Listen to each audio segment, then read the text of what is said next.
G'day punters, Mark here. Welcome back to the Betting 360 podcast. This episode brought to you by readybet.com.au. From ReadyBet, we've got Cameron O'Brien on the line today.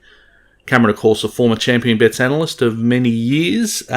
He and another Champion Bets analyst, Mark Roden, started ReadyBet, jumped the fence and became bookmakers. But we do like to get Cam back on every so often, just have a good chat about the racing and also his thoughts on the big races. That's always been his real focus as a punter, what he really enjoys doing. He tipped plenty of big race winners for us over the years, so we do like to get him back on sometimes to talk about the big races. And now that we are right into the Autumn Carnival, we'll be doing that over the next few weeks. So today we're going to have a look at the Newmarket Handicap. Of course, the time-honoured sprint in Melbourne racing and an absolute fixture of the Autumn Carnival this Saturday at Flemington. So we'll get Cameron to run through his top chances in that and also give us his rated prices so that you know where the value is, and also if there's prices moving on the day, you know what price you want to take to get value if you're going to have a bet. Hope you enjoy our chat with Cam. If you do, as always, just hit subscribe on whatever podcast platform you are on. That helps us out. Also ensures that you'll receive a notification whenever a new episode drops. Righto, let's get Cam on. Betting 360. Get more in-depth analysis, tips, and that betting edge by heading over to championbets.com.au. Punting from all angles. So g'day all, got Cameron O'Brien on the phone from ReadyBet. How you going, Cam? Oh, great, Mark. How are you? Yeah, not too bad. Probably a bit better than you. You've climbed off your sick bed to help us out find a winner, mate. Oh, I'm not that bad. Just a little bit of a cold. The voice is just a little croaky, but yeah, no, I'm fine. I cannot complain. Fair enough. How's ReadyBet going? Yeah, ReadyBet's good. Slower start to the year, which we anticipated, but things are picking up now, and especially because the Autumn Carnival's obviously really getting into gear now, and the NRL's back, and the footy comes back next week too. So, look, this is it's a really exciting time of the year for me, punting wise, racing wise, and for ReadyBet. From a racing and sports point of view. Absolutely. How's your Autumn Carnival been so far? The punters got one over you, or you got your noses in front? Oh, we're in front, but some punters have got us. Some bigger punters have got us for some good days, but we've still got our noses in front. We're just small battling bookies, just trying to do our best. Woody.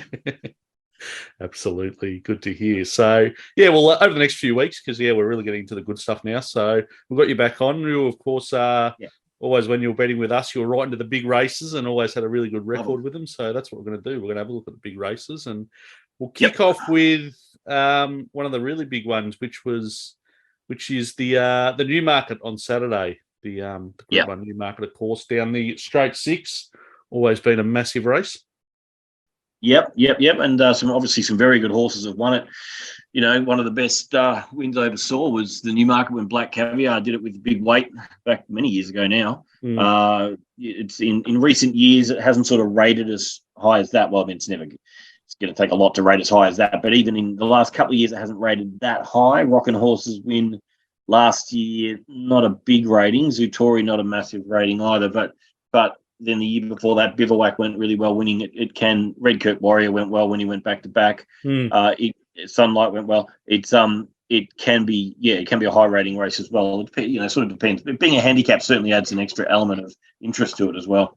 I was going to say, most importantly, it is a handicap, which gives them all a chance and makes it a good betting affair. Yeah, definitely. I actually love handicaps in that respect. From a punter's point of view, you should love handicaps because weight for age races rule out a lot of the chances because the ability just overrides everything else. The weight is still a great leveler, and so handicaps are better betting races in that respect. All right, we'll have a run through. I think you've got a few near the top of the market that you think might be a chance. We'll just run through them. So I'm just looking at the moment with ReadyBet. So In Secret's actually the $4.20 favourite from I Wish I Win at $4.40. What do you got on top? Where are you at? Yeah, I've got the order slightly reversed, but I do agree with the general sentiment of the market and what we've got our prices up at ReadyBet. I've got I Wish I Win on top, though. I make this a bit more open than that. And I'll probably be looking to push some of these prices. It depends on what happens closer to the day. But we've got I Wish I Win. I've got a $5.80 rated top pick. It was a really good run in the Lightning. It just got back too far, and it wasn't. The Lightning was genuinely run, but it wasn't fast run or anything. And and he just got back too far in the race. He ran home and he nearly picked him up, but just not quite. Extra 200 metres is obviously right up his alley. Yeah. He showed last start that, the straight track's no problem at all. He was really good last prep, winning 3 out of 4 on ratings. I think we probably haven't seen his top yet. I think there's probably more to come. And Moody and Nolan's a combination that's worked well down the Flemington Straight in the past. So, talking about Black Caviar, that's the combination that won the Newmarket. And I think this horse is the one to beat. I think you'll see a new top here, and it's the one to beat, but it's not quite backable right now. Yeah, absolutely. So I wish I went on top for you. And I think you said you're just ahead of Private Eye, number 1. Yeah, Private Eye second pick, but I don't have much in second pick between Private Eye and In Secret. I've effectively got them joint second picks. But Private Eye is an interesting runner. It won first up in the Gilgai in the spring down the straight over the 1200 and rated 116. That was a good figure. It got up to a top of 118 2 starts later in the Nature Strip Stakes at Rose Hill, and those are good figures. Those are figures that can win a Newmarket. He has got the weight to prove that. Top weight was 58 kilos, means that brings him back. But he's a good first up horse. He's won several times first up, and obviously he's shown that he likes the straight, winning over the 1200 the Gilgai. So he's right in this. So 58 kilos is his issue, as he's a little bit barrier too, because getting back on the fence at Flemington's not ideal. So Abdullah will have to be clever, but he's the best horse in the race, and so he's genuine winning chance. And look, he might be some value. I'm $7.90 second pick. He's about that price at the moment, but markets might change a bit. If he gets out of double figures, I'll start to get interested. Yeah, for sure. And In Secret, not far behind that for you? Yeah, that's right. In Secret's obviously another leading chance. We haven't seen his top yet, her top, I should say, yet either. She's come back well this prep, winning the Lightfinger Stakes coming from midfield there, and won pretty well there. And then just a bit went wrong second up when she ran third as a short favourite in a surround, and was heavily back that day. Last prep was good. As I say, we haven't seen her top yet. She's only a 3-year-old filly. She's already a winner down the straight. She won the Coolmore Stud Stakes down the straight last spring, and she put together really good ratings last prep. As I say, we haven't seen her top. With being a handicap, she's in light with only 51.5 kilos. Jamie Carr on, and a perfect draw, really. The middle draws are what you want. Middle to outside draws are what you want down the straight. She's drawn 8, so Carr's got plenty of options. The horse will settle just behind the pace, I think, and get every possible. So, yeah, look, she's a genuine chance. There's a bit of, I just would say that in the market price, she's under, as far as I'm concerned, in the market price, because I think there's quite a bit of not speculation. Yeah, well, there's speculation on her ability built into the market price, because she hasn't done enough quite yet to win the race. But the genuine opinion is that, yeah, that she's got more to come, and that she's there for a winning chance. I wouldn't be taking the price she is though now, and if she stays that price, putting my ready bet hat on, I'll be looking to push her out and lay her. But yeah, if she wins, I won't be surprised. Now after that, it starts to open out a bit. So now we've got the good stuff, because I know your next couple are pretty attractive prices for those that you think are sort of right in the race. So we'll have a look at number 10, Chain of Lightning. Yep. So another of Moody's runners. Obviously, Nolan going on the other one on I Wish I Win is the lead, that it's probably their leading chance. But at the same time, that doesn't mean that Chain of Lightning can't win. This mare's third up, and she won, 4 out of 6 last prep. Progressing her ratings, except for her last one of her prep where she went no good. But prior to that, she was just improving her ratings every run. And she got up to some good figures at Caulfield. She's already a straight track winner too, so there's no problems there. And this prep, she's come back well. She was unlucky first up at Hillside, where she was midfield, bit held up, and then she ran on hard at the end of the race. And then Lakeside second up, back on the rail. It's not the best spot to be, and not really that suited. As I said, already a winner at Flemington. She'll be suited here, drawn well in 6. And another one who we probably haven't seen the top of yet. She's pretty lightly raced, Chain of Lightning. And look, I'm $12 her, and you can get 30 to 1, 25 to 1 out there. So I think she's an overlay for sure. Could also back her each way.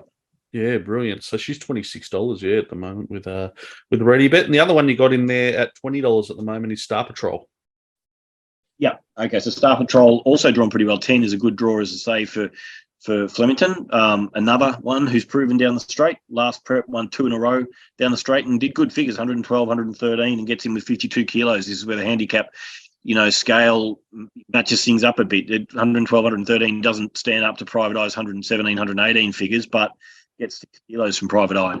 That can be a big difference. For example, did 111 first up at Hillside at 1,000 metres, and then just a bit wide at Lakeside, which is never the spot to be wide at Lakeside. You want to be on pace on rail there, and in the Oakley Plate, and so just wasn't really suited. Third up, and back to a track that he loves. Yeah, he's over the odds too. I'm $14 him, and yeah, he's an overlay down to 52 kilos.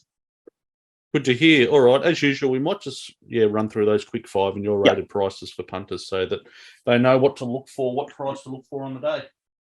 Yep, sure. So I've got I Wish I Win on top as a $5.80 chance, and then Private Eye as an $8 chance. Number one, Private Eye, second pick, $8 chance. 15 in Secret, the current favourite. I've got $8.50 in the third pick.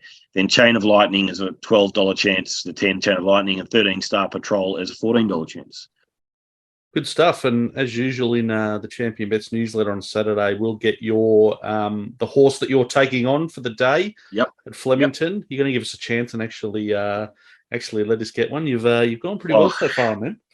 Yeah, I think last week's one got up though, didn't it? But overall, I'm in front. You're only as good as your last start, and last week's one did get up. So I've got to pick up my game, I reckon. I don't know what that horse is going to be yet, but when I get through the rest of the form today and tomorrow, I'll be finding something to oppose for sure. Good stuff. Looking forward to you winding that out, and we'll get on and take you on. Beautiful. Thanks, Mark. Cheers, mate. 360.